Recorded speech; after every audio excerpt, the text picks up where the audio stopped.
George Kilpatrick, inspiration for the nation, celebrating people we feel good about. So Syracuse Mayor Ben Walsh joins us again for the quarterly conversation about what's happening in the community. But like I understand, Ben, at the time of this conversation, there is some celebrations to be had.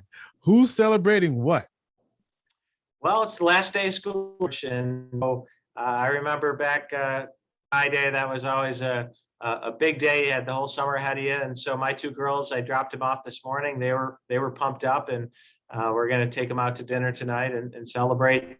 It's always a reason to celebrate, but after this school year, definitely reason to celebrate. Very challenging. So, what grades? So my oldest is 11 and she finished 5th grade. So technically she's done with elementary school, and my youngest is 7 and she just finished 2nd grade. Oh, you got a ways to go. You got a lot of work to do.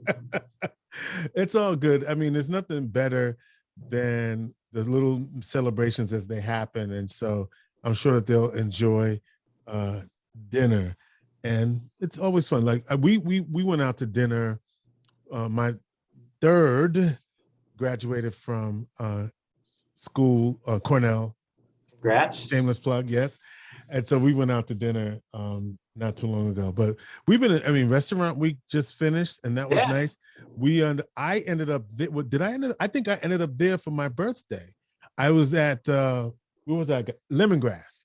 I was at my favorites. Yes.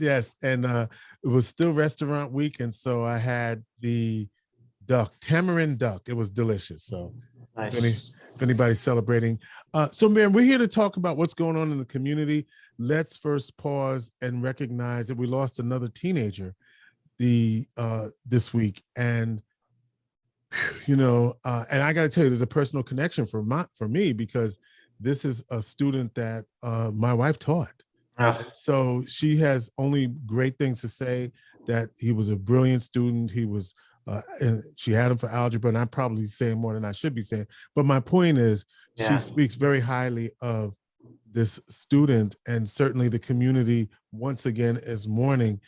And I don't want to say, how do we make sense of it? And I don't want to say all the cliche things, but what can we say? What can we do? How do we come to grips with this trauma that is happening with yet another young person?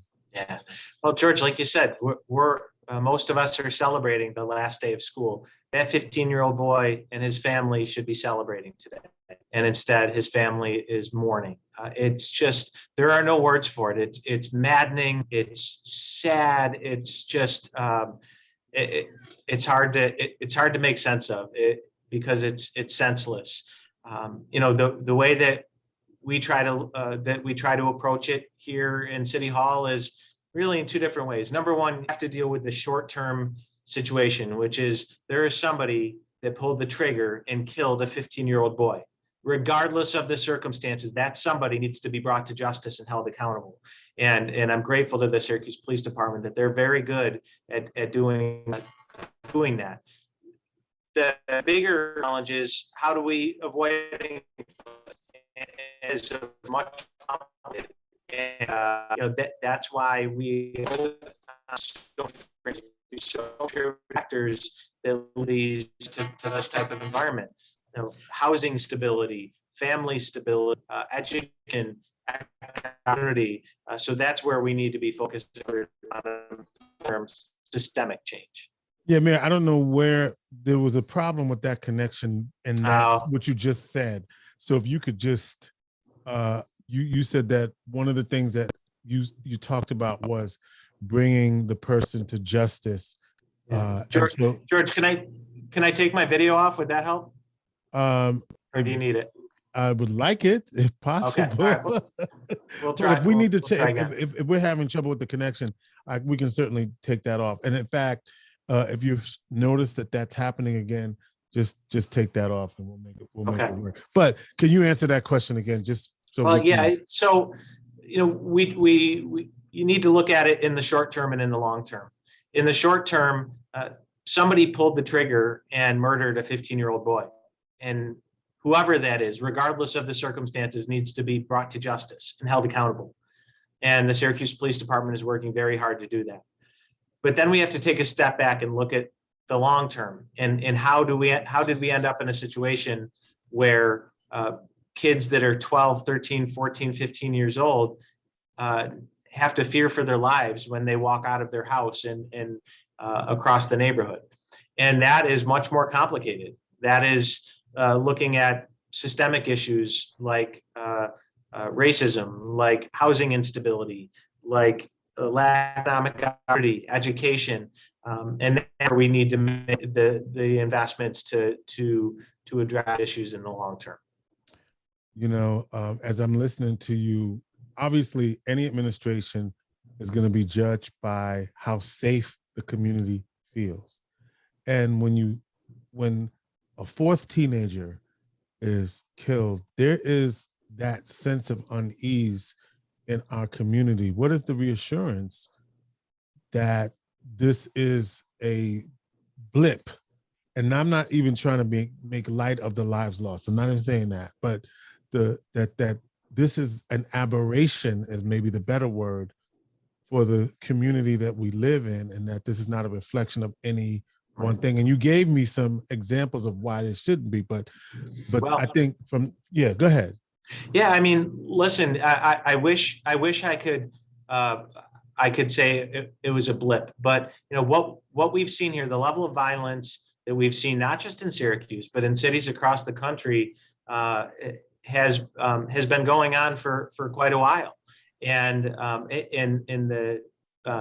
in the people involved, both perpetrating and victimized by this violence, are increasingly younger.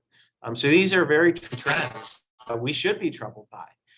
You know, getting at some of the underlying systemic issues. That unfortunately, whether or not you need to be concerned about your personal safety or the personal safety of your loved ones, often does have to do with where you live, and that is inherently inequitable. We're in neighborhoods where where our young people are at greater risk to be involved in this type of violence. And so, you know, I said, short term, you need to make sure that those that are even considering this type of violence know that there's a risk, a significant risk, that they are going to be caught and held accountable. But long term, we need to deal with those systemic issues that contribute to it. But no, this is an issue that our entire country needs to grapple with and needs to resolve. So thinking about grappling, so one of the grappling issues is you're seeing law enforcement across the country, people leaving law enforcement, and you also have communities that want to see a different way the law is enforced. Yeah. And so there's a tension around what's the best way, and there are some who suggest that because we want to look at law enforcement differently, we're seeing a surge in crime. And then there are others who are saying, no, the way that law enforcement has been enforced, in particular in Black and brown communities, has always been problematic, and we can't blame it on that. So how do we grapple with the complexity of that, Mayor? And I know that I'm just going where this conversation is going. So yeah, George, you said it. It's complex. It's not an either or proposition, and I've never subscribed to that. I believe that we do need the police in our community to help protect us, but we need to make sure that we are holding police accountable when they're not doing the right thing, and we're also looking at the system of law enforcement, looking at how it impacts different people, particularly Black and brown people, differently than other communities. So you have to do both, and so that's why, you know, from my perspective, and you know, we are from, you know, figuring it out, but why you've seen us focus on police reform, I issued an executive order last year on Juneteenth with 16 specific action items to address police reform and accountability, all of which we've made progress on, but at the same time, not defund the police, invest in the police, so we can make sure that people are safe. We have to be able to do both. Thank you for that. And I'm hoping that we can, but do you feel like you should be judged by how this is shaping up right now? Listen, George, I'm the mayor. I oversee the police department, and so I need to be held accountable, and we all need to be held accountable. I think all too often people chalk up these issues as city issues or specific neighborhood issues or specific community issues. These are society issues. There's a reason why they happen in certain areas, because for a long time, communities concentrated poverty and other societal challenges in particular areas. But whether you live in Syracuse or Salina, we all own this, and we all need to hold ourselves accountable and other accountable. It sound like you described redlining and other absolutely intentional ways that poverty was concentrated. That's what it sounded like you described. We've got some money coming through, and you got a grocery list. So what you're going to spend your money coming in from the federal government? Part of can you describe what that money is up from, and how you intend to use it? Yeah, so the city of Syracuse is receiving $123 million federal government through the American Rescue Plan. That funding is being distributed in two equal payments. We've received the first payment just within the past month, and it is intended to help us as a community recover from the impact of the pandemic. The pandemic has taken a significant toll on our community. When you look at where we're investing those resources, aside from shoring up city finances so we can continue to provide all of the services that we provide for years to come, the largest area of investment for us is in supporting children, families, and neighborhoods. Because again, the issues that are contributing to violence and other issues in our community are rooted in those areas. So, as an example, we're spending $14 million to build new affordable housing in the city, both in the form of single-family owner-occupied housing as well as rental housing. We are investing millions of dollars, I think around $7 million to supporting home ownership and people being able to invest in their properties. We're also investing a significant amount into addressing lead poisoning, addressing some of those summer youth support money into our community centers, putting money into summer youth employment programs. So again, we're really trying to use this as an opportunity to put the money where it's most needed, where we can make that long-term systemic change that we need. Yeah, and I'm thinking about, obviously, arts organizations. Does the city have any way to support the fact that and you didn't mention it, but maybe that's some money that you also going to allocate?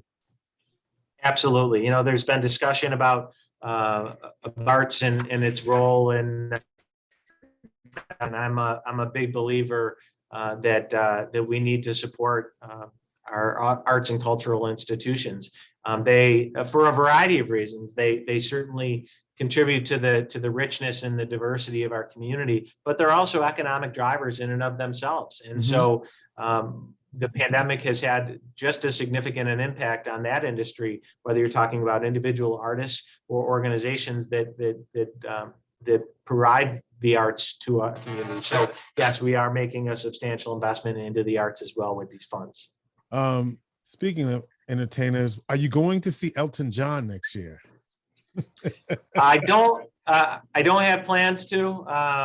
It sounds like a fun time, but no, I don't get to nearly as many concerts as I used to. Well, Elton John, obviously his farewell tour in Syracuse, happily is on that tour.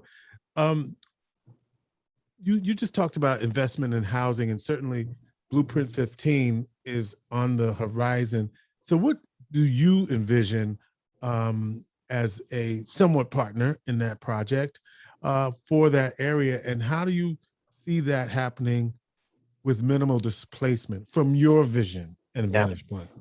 Well, I think it's significant that the first significant grant that was received from Blueprint 15 came from enterprise community partners, and it's specifically for anti-displacement. They're receiving $1 million to focus on how we make sure we're not displacing people. The Blueprint 15 really represents the convergence of two significant opportunities in our city. One is the fact that the Syracuse Housing Authority is undertaking a process to redevelop their existing properties in that particular part of town. So we're talking about Pioneer Homes, Central Village, and Manor, all of which are in significant need of investment. And on top of that, separate but related, you have the 81 project and the likely community grid outcome where that elevated viaduct will be removed, and we'll have an opportunity to make additional investments in that neighborhood. But the purpose of Blueprint 15 is to make sure we don't make the mistakes that were made in the past in this city, in the 15th Ward, thus the name Blueprint 15. We don't displace those that are currently living there, and not just protect them, but provide them with opportunity to help lift people up through this process. So it has to be intentional, it has to be strategic. We have to phase the development so people have the opportunity, if they want to stay, that there are places to stay in the neighborhood, or if they want to move, there's opportunities to do that as well. Yeah, I was going to say, because that's really tricky, because when we say displacement, they're going to have to move, but it's will they have the opportunity to return?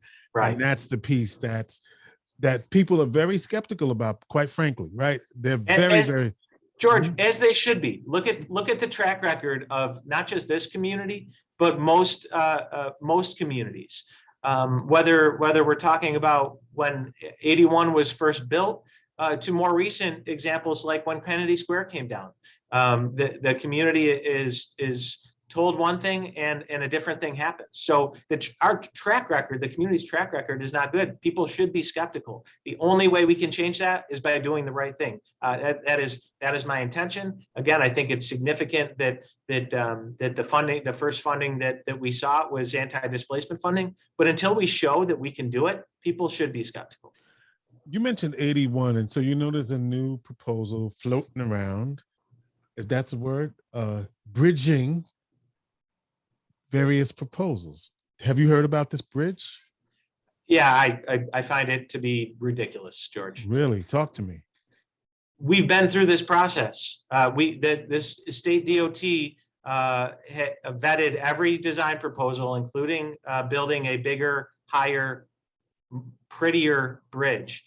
It was ruled out. The preferred alternative is the community grid. That's what the state is recommending. That is what I believe will be in the next iteration of the DEIS. And frankly, I think the fact that people are trying to sell this new vision, if you will, is disingenuous at best and misleading at worst.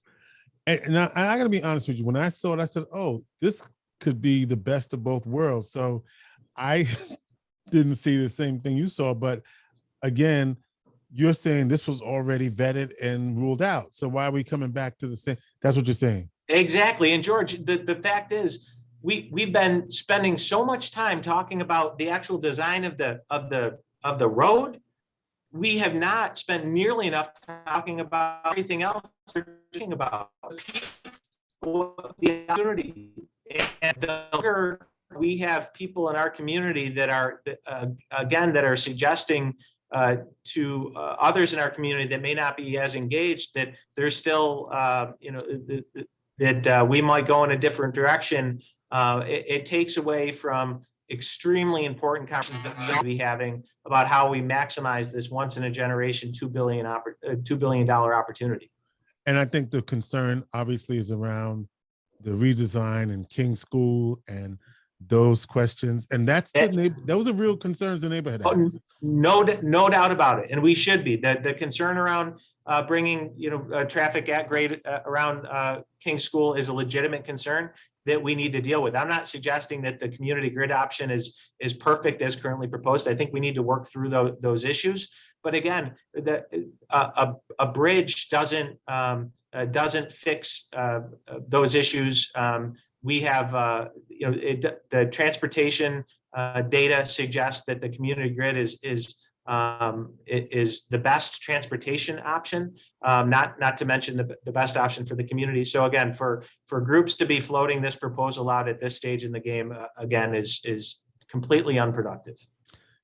I know we have little time left, but there's two things I want to ask you about. The Police Athletic and Activities League. Good opportunity for the youth in the city? Absolutely. We have worked very hard to identify new opportunities to engage our young people, to make sure they have productive to go and things to do. And at the same, as we alluded to, we've been working towards how we can improve the relationship between the Syracuse Police Department and the community. I always tell my team, let's not reinvent the wheel. If there's if there's good models out there, let's use them. And the Police Athletic League is just that. It's been very successful in other communities. We identified it. We reached out, and now this summer we are kicking off the league, and I'm really excited about the opportunities, again, first and foremost, to give our young people opportunities, but also to start building some bridges with the police department. And finally, or unless you have something to add, what do you see regarding, and this is another area, speaking of partnerships, the collaboration between the city, OCC, Lemoyne, SU, eds and meds and this kind of thing. What do you see around those collaborations and how that might help us address the systemic poverty that unfortunately we've become recognized for? Yeah, those institutions are critical partners. Those eds and meds are a driving force in our local economy. And so we need to engage with those institutions, and we are. And I'm very grateful that the leadership at all those institutions you mentioned have been ready and willing to come to the table. You look at what we're doing with Syracuse Surge, which is our strategy for inclusive growth in the new economy. We had Lemoyne step up with their Erie 21 program that actually brings City High School kids onto campus and teaches computational skills and other skills that are useful and needed in the new economy.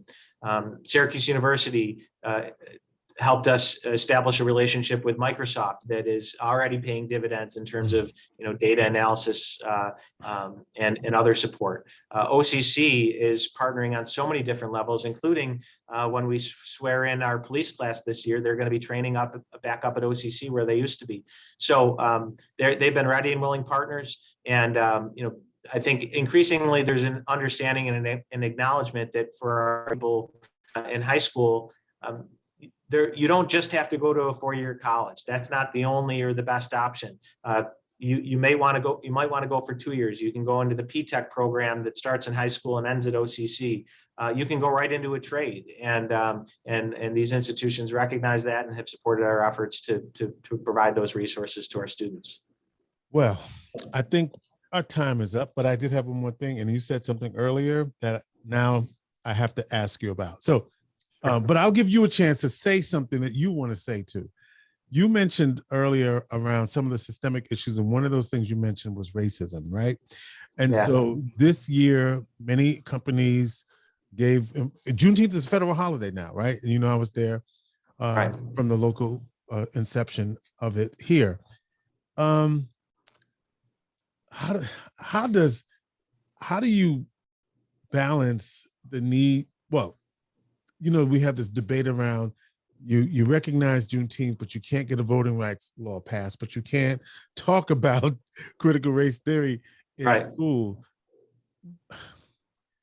From a practical standpoint, Mayor, diversity, equity, and inclusion, how does it practically show up every day in our work that push, because it's good, because people think it's supposed to be a walk in the park and it's easy. How do you think this should play out in a city like Syracuse and with you as mayor? Well, for me, it started with the people that I surrounded myself by, and we have assembled the most diverse administration in the history of the city of Syracuse, from the first Black and female deputy mayor, the first Black fire chief, first Black DPW commissioner. I can go on. That's progress. That's significant, but you can't stop there. And I think that's, to your point, just now that Juneteenth is a holiday, it's not, okay, we're done here. That's easy stuff. That's the low hanging fruit. For bringing it back to us in City Hall, there's an acknowledgement and ongoing discussion about, okay, so that the faces have changed around the City Hall. Again, that's a step in the right direction. But inherently, those faces come and go. And so if those faces go away, what is actually changed in city government? And that's where, again, I've used it a lot, but that's where you have to get into the systemic issues. And that's why we established the Office of Inclusion, Diversity, Equity, and Accessibility to really focus on those underlying systems in government to make sure that we change those. So then regardless of who's in my seat or any of those other seats that I mentioned, that the issues around racism and inequality are addressed holistically and systemically. You're willing to walk the walk is what I'm hearing you say? I believe we are walking the walk, but I'll be the first one to tell you there's a lot to do. A lot of work to do. All right, Mayor. And of course, the city's opening up. This is a good thing, but we want people to get vaccinated. There's going to be vaccination clinics today in the city from 2 to 5 today, meaning today, the 27th, which is the time this show and the conversation will be taking place. Head on over to, now I forgot the park now, but it's Schiller, I believe.